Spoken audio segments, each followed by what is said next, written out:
మగవారిలో కూడా థైరాయిడ్ గడ్డలు వస్తుందా డాక్టర్ గారు?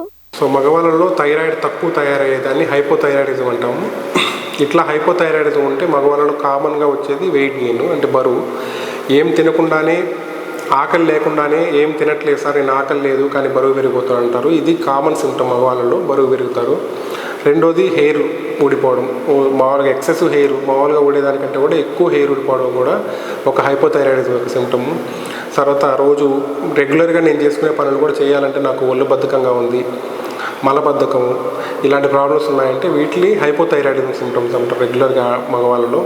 వీళ్ళల్లో హైపోథైరాయిడిజం ఉన్న మగవాళ్ళలో ఖచ్చితంగా షుగరు, బీపీ, కొలెస్ట్రాల్ ఇవి కూడా ఉండేదానికి ఎక్కువ ఆస్కారం ఉంటుంది. వాటిని కూడా చెక్ చేయించుకొని వాటికి సంబంధించిన మందులు వాడుకోవాల్సి వస్తుంది. సో థైరాయిడ్ అంటే ఇప్పుడు వరకు మనం థైరాయిడ్ ప్రాబ్లమ్స్ అంటే ఓన్లీ ఆడవాళ్ళలో వస్తాయి అనుకొని ఒక ఊహ ఉంటుంది. అట్లా ఏం లేదు. థైరాయిడ్ ప్రాబ్లమ్స్ అనేవి మగవాళ్ళలో కూడా వస్తాయి. మగవాళ్ళలో అది హైపోథైరాయిడిజం రావచ్చు, హైపర్ థైరాయిడిజం రావచ్చు, థైరాయిడ్ గడ్డలు రావచ్చు. ముఖ్యంగా మగవాళ్ళలో షుగరు, బీపీ ఉన్న వాళ్ళు ఎప్పుడు థైరాయిడ్ చెక్ చేయించుకోవాలి. వీళ్ళలో కామన్గా హైపోథైరాయిడిజం అవుతుందనే ఛాన్స్ ఉంది. దానికి థైరాయిడ్ మాత్రలు వాడుకుంటే రెగ్యులర్గా సరిపోతుంది. ఇంకొక విషయం, థైరాయిడ్ ఇంకా నెక్స్ట్ కామన్గా మగవాళ్ళలో వచ్చే థైరాయిడ్ ప్రాబ్లమ్స్ వచ్చి థైరాయిడ్ గడ్డలు.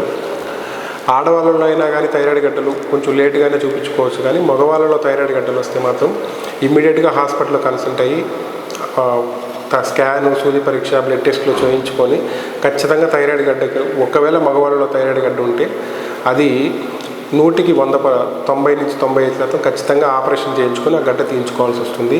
థైరాయిడ్ గడ్డలు అనేవి ఆడవాళ్ళలో ఒక 100లో 70% వరకు అవి ఏం చెడ్డగడ్డలు ఉండవు, 30% ఉంటాయి. కానీ మగవాళ్ళలో మాత్రం 70 నుంచి 80% థైరాయిడ్ గడ్డలు ఎప్పుడు చెడ్డగడ్డలుగానే ఉంటాయి. సో ఎప్పుడైనా మగవాళ్ళలో థైరాయిడ్ గడ్డలు ఉంటే మాత్రం ఖచ్చితంగా మెడికల్ హెల్ప్ తీసుకొని థైరాయిడ్కి సంబంధించిన పరీక్షలు చేయించుకొని వీలైనంత వరకు ఆపరేషన్ చేసి గడ్డలు తొలగించుకోవాల్సిందిగా చూస్తాం.